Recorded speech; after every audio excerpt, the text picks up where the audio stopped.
Sup goobers, in today's video, I'm going to go over the custom electronics and software that control my 3-pound combat robot, Injection.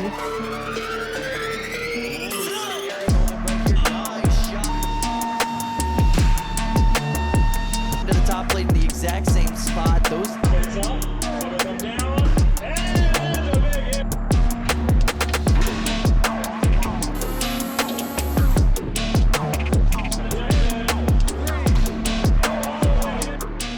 And somehow landed me with this pretty cool trophy. So, just a quick recap of Injection. She's a 4-wheel drive hammersaw similar to robots like Sawblaze and Strike Point that I built early last year and took to several events during the spring and summer. I've already done a couple streams where I reviewed every single fight she had last year, as well as a full design and build teardown stream, so you can catch those links to those in the video description. She did pretty well for her debut season, and I want to make a brand new version of her this year after all the lessons from the first version and the improvements I made. We're going to go over the custom electronics, the firmware inside the robot, and the control application that is used to drive and calibrate her. So I guess the first question is, why would I make a custom board? I guess the advantages of going with the custom PCB is it's a lot more compact. All of the wires are just replaced by traces inside the board. It's more consistent instead of like having like 3 or whatever different rat's nests of wires and components and stuff. It all looks pretty same. It's all pretty uniform.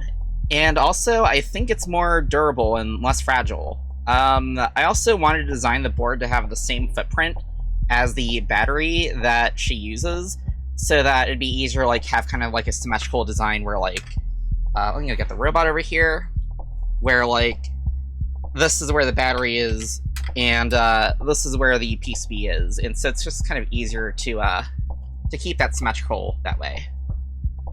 The PCB was designed in KiCad, which lets you define a schematic and then define the, or I guess draw out the PCB, the actual layout of it. It's a free and open source piece of software, and it's pretty good. I recommend it if you want to try making PCBs, since it's free, and there are lots of tutorials for how to get started on this. And you can see in this design, we have a 4-layer design. We have a big ground plane, we have a big voltage plane, and we also have traces on either side. Here's a view of the PCB with some of the components installed. Some of them are missing, like, I think I had to order that, the high range accelerometer and just solder that on manually myself. And also the ESP32, I didn't integrate that in completely. I just basically have like a daughter board of an ESP32 on here, and same for the BEC and all the connectors, which I already had and didn't want to waste money getting that assembled. And so the first major component is the ESP32S3. I just went with a dev board, the WaveShare dev board specifically. It was just the right size. It's a little bigger than the C-Jow, but it has a ton of pinouts, which I needed for all the different sensors and stuff going on. And it also has USB-C and has a built-in surface mount antenna, so that's one less thing to get caught on random stuff. I picked the ESP32S3 since it's dual core, and I wanted to try running some different things in parallel, and also it's quite capable but still cheap. But yeah, you can see it's this component over here, and it's quite small, but it still actually has a bunch of pinouts, including pads on the top and on the bottom, so I can use even more pins that are on this. So the next part is the BNO085 IMU. This is the Adafruit breakout board, and so this measures acceleration. It also measures what rotation it's in, and it also has a compass that not just tells you like north, south, east, or west, but also like if you're upside down or right side up. And I've been using these for years, both this and the previous 055 variant, and I like them.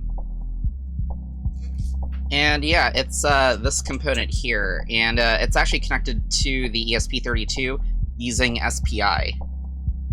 The next piece is the H3LIS331DL high-range accelerometer, which has a much higher range than the BNO 085.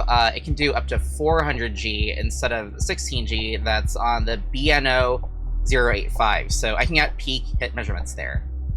You can't actually see it on here because it's underneath the IMU. I mean, I guess you could probably try to see, like, it's inside of here, but yeah, I did some stacking to keep stuff compact.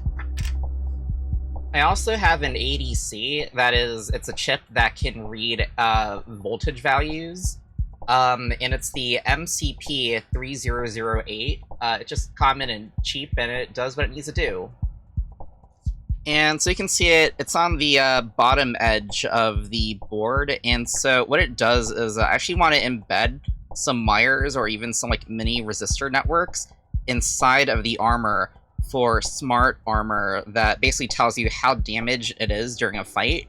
And so those would plug in to these ports here for the armor. And yeah, you get voltage readouts based off of how intact or how damaged the armor is. And so to get power to the ESP32 without killing it directly from the battery, I'm using these buck converters. They're super duper cheap. RC people would know them as BECs, battery eliminator circuits, I think. But yeah, I'm not sure if I want to keep using these because I've had actually 2 of these fail between this and my previous robots. So I think I'm going to be getting higher quality ones. And here it is on the PCB. I'm also using these 3mm wide RGB LED strips. They're nice and compact. I actually haven't been able to find them on like Amazon. I've only been able to buy them on like AliExpress. And yeah, you can see them kind of like on the inner part of the robot near the hammer pivot. And so it's used not just to look cool, but also give status on like the connection and the battery and also the weapon status. And I'm also using the Goku G45M 4-in-1 ESC. It's AM32, which we really like in robot combat because it's nice and torquey. And it also still exists unlike BL Heli 32.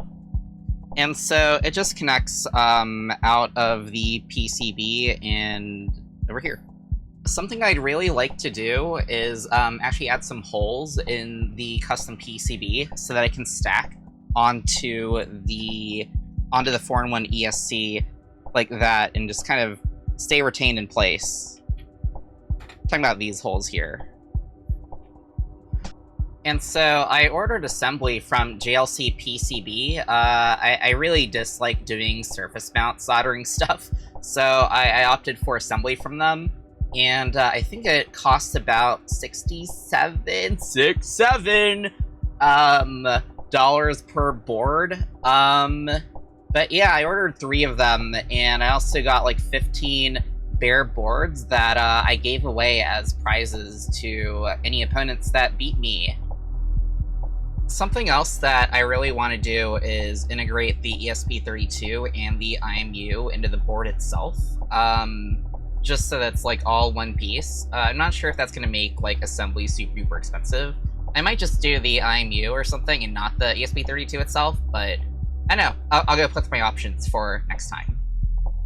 And for comparison, these are the telemetry boards from Bloodsport, where I did integrate, I think, everything except for the antenna, which is this like green daughter board here, onto the PCB. So the firmware is the programming that goes inside the robot on the ESP32S3, and so I'm going to go do a bit of a rundown on the firmware. I'm going to be going at this at like kind of a high level, not line by line, but yeah, so I'm using C-Line by JetBrains. I'm also using Platform.io to manage different boards and to upload and debug. And so at the super duper top of the header file, I have these defines up here where I can turn on and off different sensors and other features being used. It really helps with debugging this. And so when the board is first turned on, we just do this setup process, pretty standard to like anything that's on the Arduino platform. And so yeah, the first thing we do is we enable serial debug if it's on. We enable the watchdog and set its settings. We turn on the RGB LEDs since those actually help with debugging the status of it. They're not just for fluff. We enable the, or I guess we initialize the ESCs. We don't actually arm them yet because we want to do that when the robot's actually connected to the controller. We initialize communication and then the IMU and the Smart Armor ADC, and then the High Range Accelerometer. And so we initialize the watchdog here, which is pretty important. It's basically like a mini program that doesn't run as part of like the main program, and if the main program doesn't talk to the watchdog for a set amount of time, then the watchdog just restarts the entire board, which is what we want in case of a failure that just causes everything to lock up. Also, in the initialization, when we set up a communication, we basically tell it, hey, whenever I receive something from the other thing I'm talking to, we should run this function here, on control received. So we set up an interrupt for that. And the communication protocol that we're actually using is ESP-NOW. It's Expressif's proprietary wireless protocol between other Expressif boards, and it is Wi-Fi based, I think, and it's pretty easy to get set up. There's lots of tutorials for how to use it. And so to talk to the Steam Deck, we're actually using a dongle that's just a really tiny ESP32C3 inside of this 3-printed enclosure, which is attached to the back of the Steam Deck.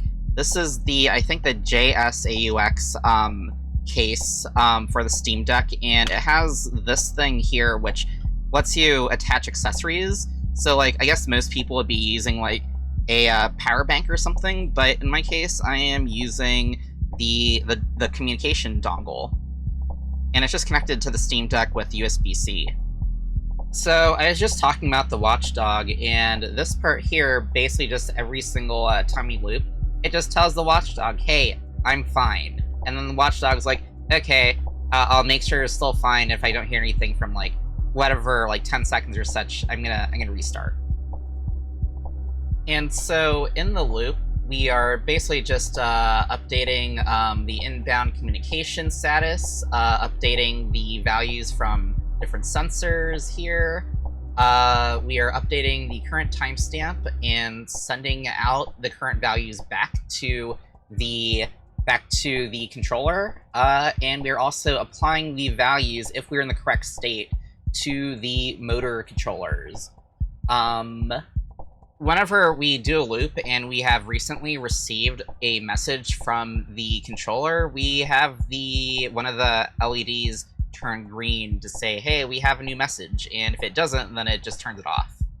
And then we pull the sensors every loop also, the IMU, the High Range Accelerometer, and the ADC. I think they're all connected with SPI, but it's pretty basic. It just asks the sensors, hey, what's the current value? And then it stores it.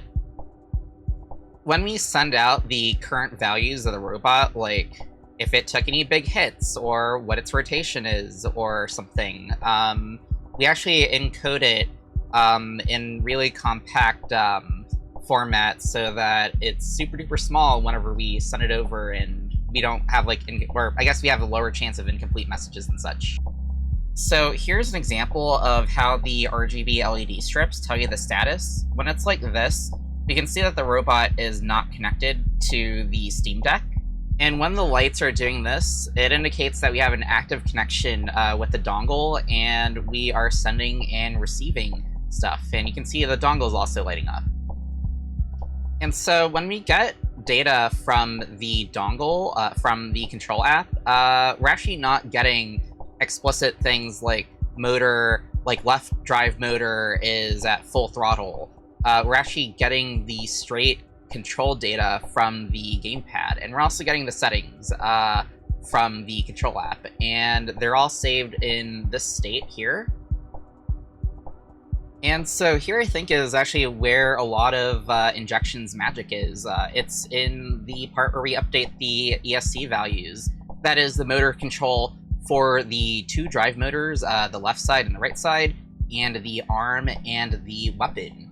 And so at a super duper high level, we're doing some logic to determine if we're using the gamepad controls, if we're using the D-pad on the Steam Deck, and that just naively sets things to forward, backward, spin left, spin right.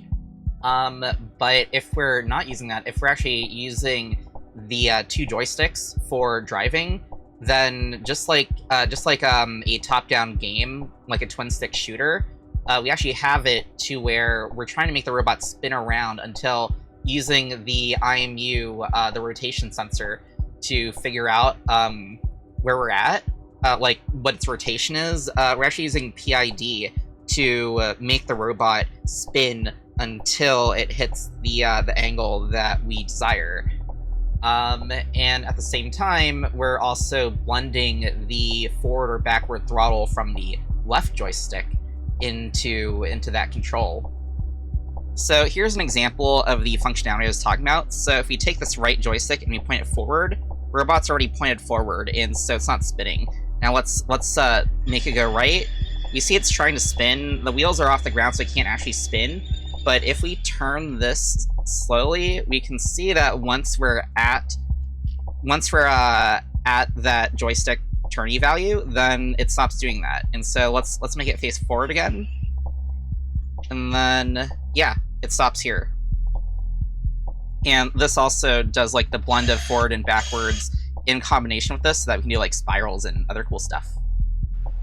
And so the way the hammer saw arm and weapon are controlled, they're actually mapped to the same trigger. Basically, if I just hold the trigger down a little bit, then that starts spinning up and keeps spinning up the weapon blade. And then when I pull it all the way, that actually causes the arm to throw into the opponent. And you can also see the RGB LEDs changing in response to the spin up and when the arm gets thrown. And so this control scheme was actually based off Josh Kong's Ishtar when he was giving me advice on the hammer saw controls.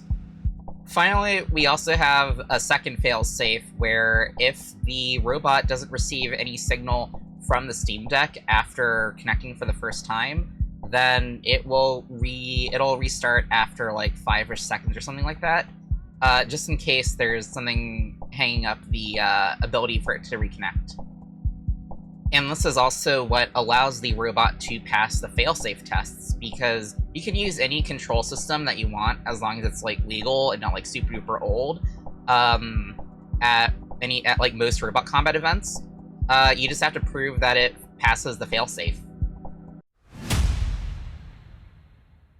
So this is my pretty purple Steam Deck, and there are several reasons I chose the Steam Deck for hosting the control app. First one is it just has a really good control scheme. You have a D-pad, you have buttons, you have 2 joysticks, 2 trackpads, 2 bumpers, 2 triggers, and 4 back buttons. It's also portable. It has a very open platform. It's very hacker friendly. I don't have to worry about like jailbreaking stuff, just so I can make it do cool things. It has a big screen for telemetry and for settings, and the application can actually run just fine on a typical Windows machine as long as the gamepad's plugged in and the dongle's also plugged in. But it's a lot easier to just carry the Steam Deck into battle instead of have the whole laptop and stuff. I chose Unity because I'm a professional game developer and very familiar with the engine. Gamepad input is native, I can make flashy UI with it, and Unity is cross-platform and runs on the Steam Deck without issue. And so the control scheme for controlling the robot, the left joystick, this is your forward and backward throttle, just relative to the robot's rotation. And then this is what I've demonstrated before, that is the heading that you want to set the robot to. And this trigger here is the one where you like barely tap it and the weapon spins up, and you send it all the way and the weapon arm gets thrown. And so I also have a bunch of like random smaller functions like the D-pad is just used for manual control in case for some reason the sensor is broken or it's just acting really weird. I have like a reverse. Oh, I think this button here throws the arm back. It resets it to the back. And I think I use these for like cruise control on the blade.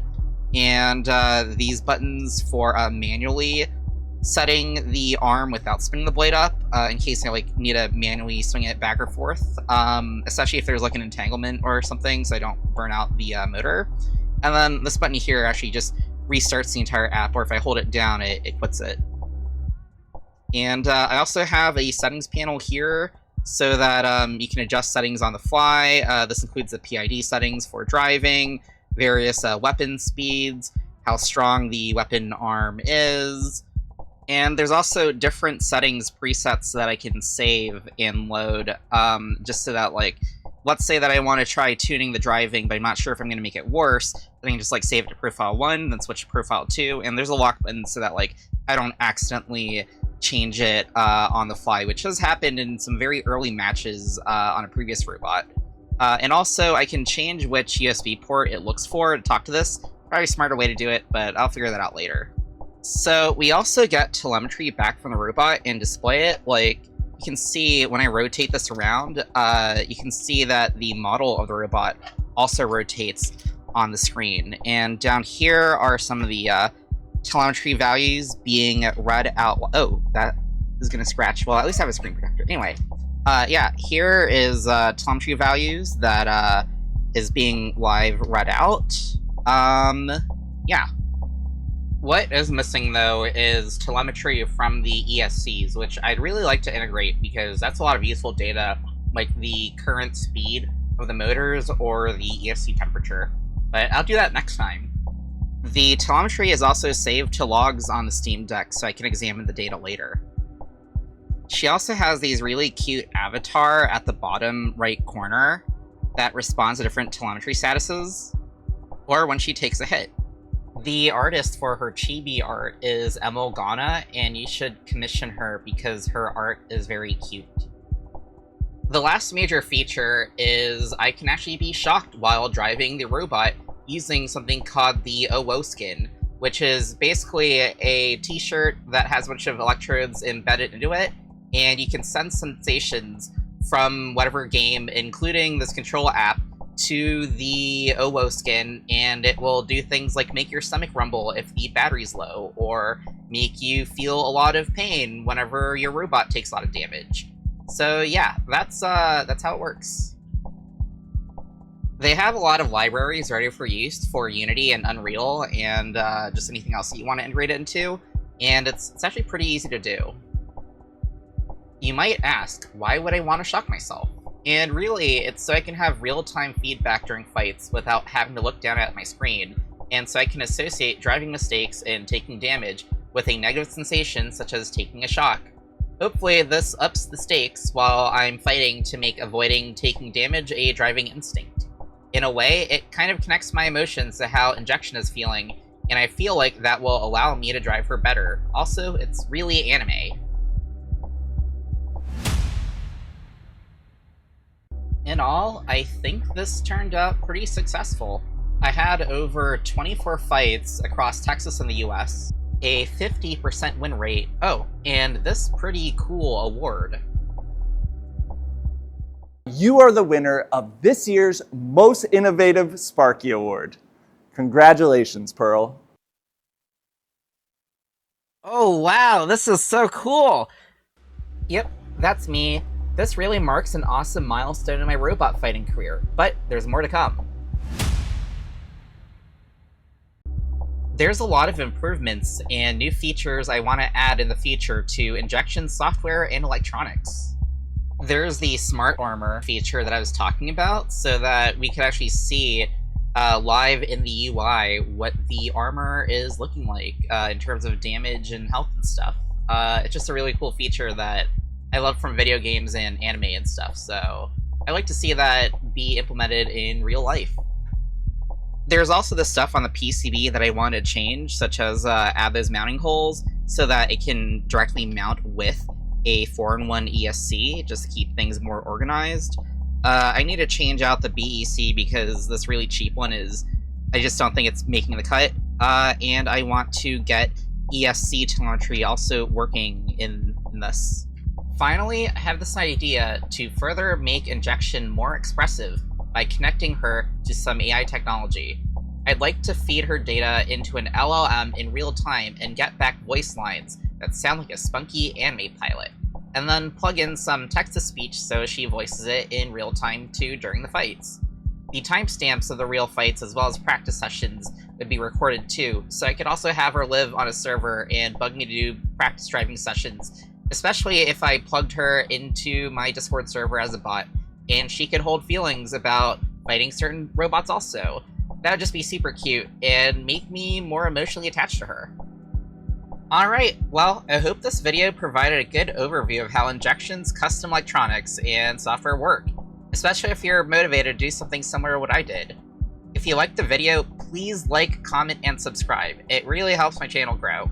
I'll post links in the description to previous streams about Injection, as well as helpful libraries and links if you want to do something similar. Thanks for watching, logging off.